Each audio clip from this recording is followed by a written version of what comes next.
Bien, regresamos, estamos con Germán Lora, abogado laboralista, con quien vamos a hablar sobre el reciente fallo del Tribunal Constitucional. Germán, buenas noches, gracias por estar con nosotros en el programa. Cuéntanos, por favor, un poco este reciente fallo que determina, lo leo, que solo se repondrá a estatales despedidos que ingresaron por concurso.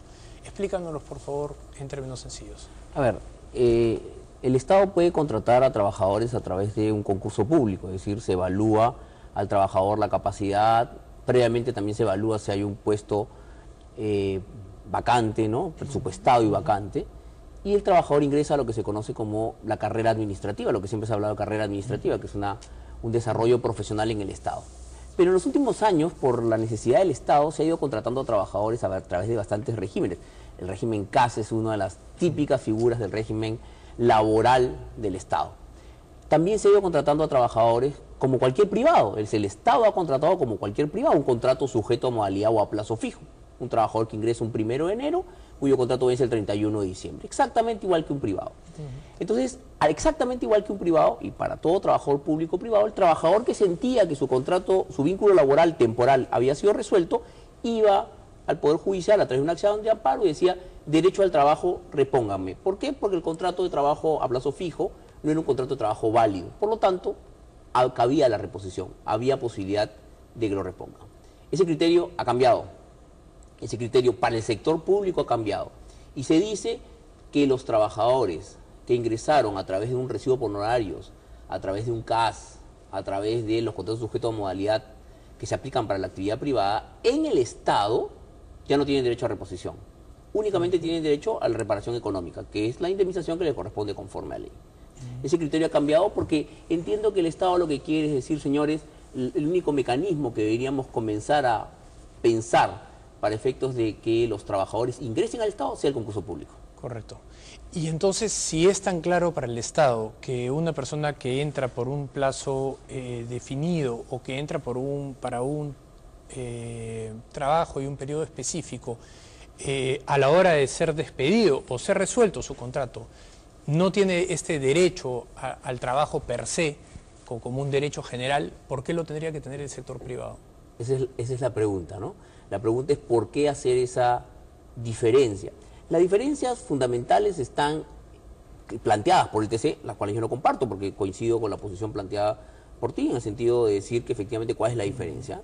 El Estado dice, el TC dice que en el Estado hay un procedimiento establecido en la ley marco del empleo público, la ley Servir, que crea un procedimiento donde se necesita plazas vacantes, presupuestadas y vacantes, donde se necesita meritocracia. Pero eso no pareciera ser una opinión más que técnica ideológica, ¿no?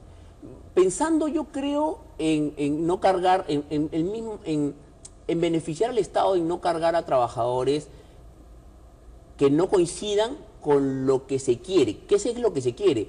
Que de una vez por todas entre en vigencia la ley Servir. Pero es la misma filosofía detrás de una empresa privada. Cuando la empresa privada decide que con tal trabajador no debe seguir adelante por A, B o Z motivo, lo que está esperando es eso, no seguir adelante, no que se lo reponga a un tribunal que lo que está haciendo es un juicio político o ideológico, no técnico. Sí, en esta sentencia del Tribunal Constitucional es muy interesante la posición planteada por el doctor Sardón, por el miembro del Tribunal Constitucional, el señor Sardón, donde, no es doctor, es economista, ¿no?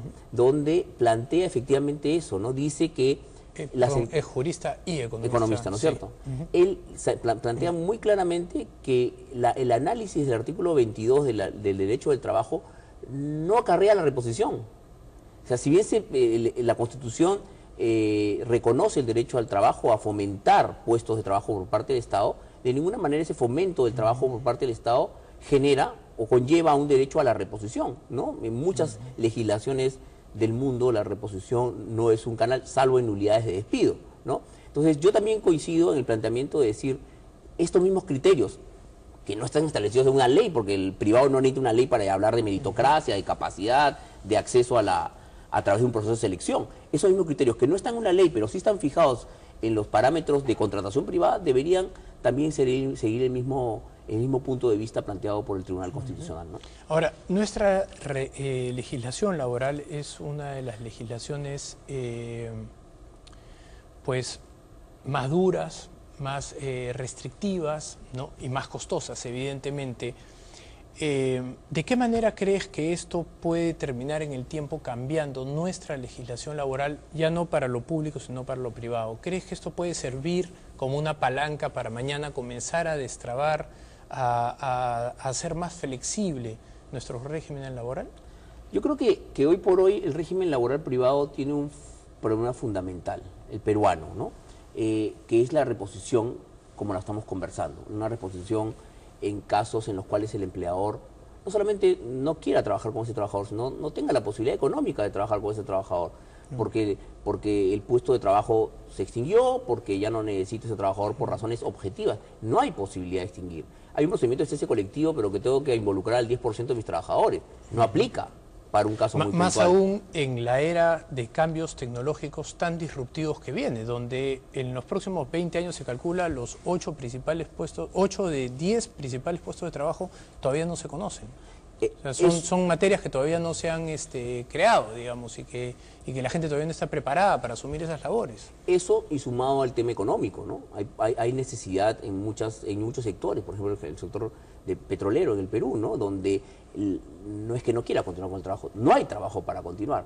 Y aún ahí cabe la reposición, porque no hay posibilidad de extinguir vínculo laboral a través de una desvinculación objetiva, directa, trabajador-empleador, no a través de un cese colectivo. Y si uno va a un cese colectivo, el Ministerio de Trabajo es muy reacio a aprobar el cese colectivo. Entonces, estamos generando una legislación laboral que, independientemente de los costos laborales que se pueden manejar, porque los costos laborales, si bien son elevados, de alguna manera el empleador ya los conoce hace 20 años o 25 años, pero el tema de la reposición... Pero le resta competitividad. Sí, y si se suman otros factores, puede terminar siendo una variable que lleve a la quiebra de la empresa. Definitivamente, pero yo insisto en que una variable fundamental del tema laboral en el Perú es la reposición, y creo que una sentencia como la planteada en el sector público, que espero se recojan los mismos criterios cuando hay un caso puntual en el sector privado y podamos ir buscando cambiar el criterio que tuvo el Tribunal Constitucional en el 2001, ¿no? Correcto. Me tengo que ir a una pausa todavía en un minuto. No quiero dejar de preguntarte. Una cosa es la ley, la teoría, otra cosa es la práctica.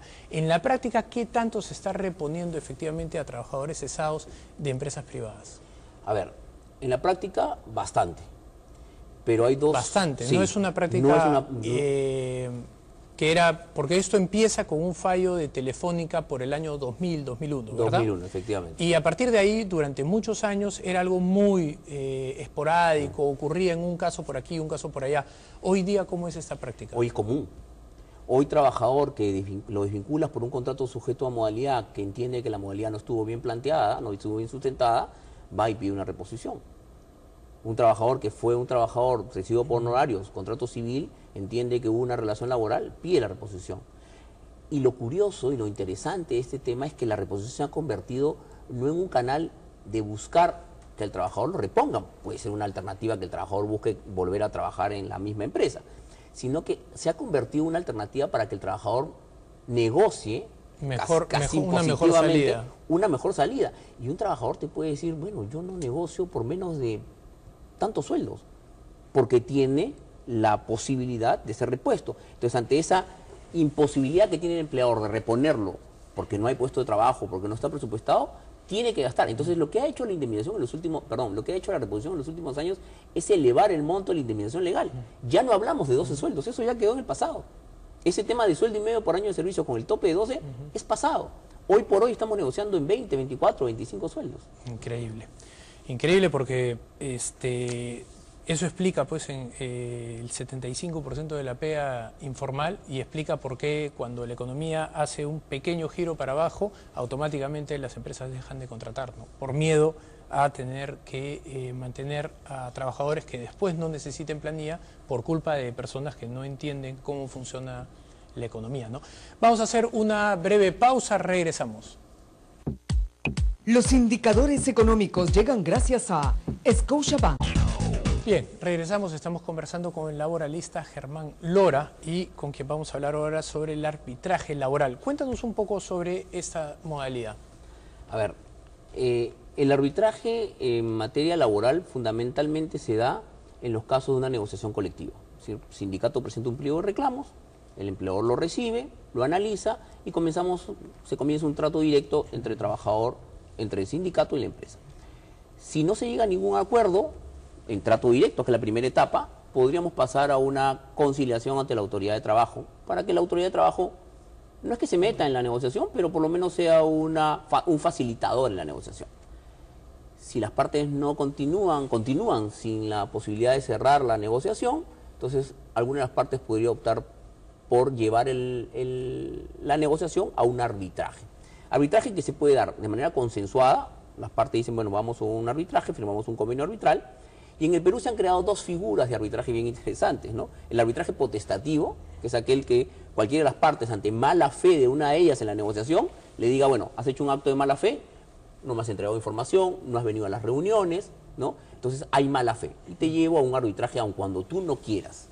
Eso se llama el arbitraje potestativo. Y se ha creado una modalidad que espero no tenga mayor repercusión, que es el arbitraje obligatorio o el incausado, que es, sin necesidad de mala fe, una de las partes te lleva al arbitraje, porque son interpretaciones que se han hecho a la Ley de Relaciones Colectivas de Trabajo. Hay tres posibilidades: el voluntario, el consensuado, perdón, el potestativo y el obligatorio, que le llaman. ¿Y tenemos árbitros en materia laboral que sean suficientemente independientes para tomar decisiones impopulares, que es la mayoría de los casos? A ver, lo que pasa es que si hacemos un arbitraje, las partes normalmente nombran a sus árbitros. La parte empleadora nombra a su árbitro y la parte trabajadora nombra a su árbitro, y ellos se ponen de acuerdo a nombrar un tercero. No hay que ocultar que cada una de las partes... Que al final entonces lo que se convierte es en otro canal de negociación del que se venía dando. Efectivamente. ¿Y cuál es la idea del arbitraje? Acelerar el proceso de resolución, me imagino. Sí, el arbitraje es ver que las cosas se han entrampado, que no podemos solucionarlas. No se puede solucionar empleador con trabajador, y lo que hacen es entregarle a un tercero, o a unos terceros, porque puede ser un arbitraje con 3 miembros, también puede ser un arbitraje unipersonal, depende de cómo. Entonces, hoy día, ¿existe ya ese arbitraje obligatorio como figura? Hay muchos árbitros que están tomando en cuenta que el arbitraje puede ser hasta obligatorio, es decir, una de las partes decide ir y la otra parte tiene que ir, ¿no? ¿Cómo funciona el arbitraje ya cuando estamos, no importa cómo llegamos, sino cuando ya estamos en un arbitraje? Funciona que los árbitros o el árbitro recibe en una etapa la propuesta final de las partes. El empleador presenta su propuesta final y el trabajador presenta la suya, o el sindicato presenta la suya. Y lo que le exige la ley al árbitro o a los árbitros es optar por una de las dos. Y lo que me imagino que hacen es tratan de quedar bien con Dios y con el diablo. Es que ese es el error. Ahí viene el error y ahí viene el cuestionamiento.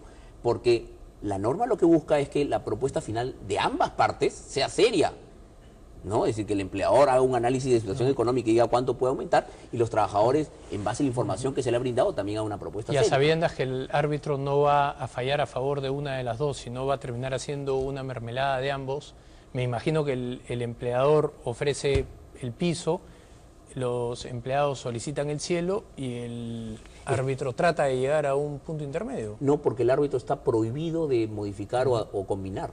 El árbitro o escoge una o escoge la otra. ¿Y está ocurriendo eso en la Es que realidad? ahí viene el problema, porque en verdad escoge una o escoge la otra, y bajo la premisa o la posibilidad que le da la ley de atenuar, cuando escoge una y ve una situación extrema en la que escogió la del empleador, por ejemplo, y ve una situación extrema, que el aumento de sueldo es muy bajo conforme a las posibilidades de la empresa, pero la analiza como extrema esa posición, en ese momento tiene la posibilidad de atenuar. Por eso, al final de cuentas, terminan siempre manipulando las soluciones. Las atenuaciones se han convertido en modificaciones, efectivamente. Yo he tenido casos en los cuales se ha planteado un aumento, se recogió la propuesta del empleador, aumento de 4%. Y los árbitros, de una manera de atenuar, pusieron 10%. Es decir, más de 100% de lo que la empresa había planteado. Eso, desde ningún punto de vista, es atenuar.